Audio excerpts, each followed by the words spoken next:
ஆதி திராவிடர் மக்களை வைத்து அரசியல் செய்வதை நிறுத்துங்கள் என்பதை தான் நான் சொல்றேன். நான் நீங்க செய்றீங்க நாங்க செய்றீங்கன்னு சொல்வது எது அநாகரிகமானது என்பதை தான் நான் சுட்டி காட்டுறேன். நான் நல்லிணக்கமாக நாங்கள்லாம் வாழ்ந்து கொண்டிருக்கின்றோம்.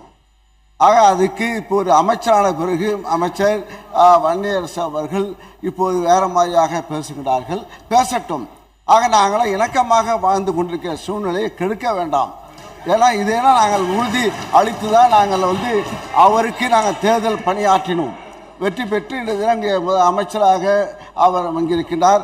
விஸ்வநாதன் சொல்றார், இப்போ நாங்கள் கட்டினோம் அவங்களுடைய ஊரில் குடிகாடில் அந்த சமுதாயத்தை சார்ந்தவர்கள் எல்லோரும் அந்த பகுதியில் எல்லோருக்கும் வீடு இருக்கிறது. எல்லாம் கட்டிட மாடி கட்டிட தான் எல்லாம் வீடு கட்டி கொடுத்துருக்கின்றோம்.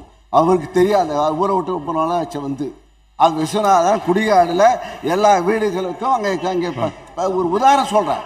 அதனால பொறுப்பறிந்து பேச வேண்டும், ஒரு இணக்கத்தை வாழ வேண்டும் என்பதற்கு நான் அந்த கருத்தில் கேட்டுக்கொள்கிறேன். அந்த கருத்தில் எனக்கு உடன்பாடு, இணக்கமான ஒரு சூழ்நிலை ஏற்படுத்த அந்த அவையின் நோக்கமாக இருக்க வேண்டும். அந்த வகையில்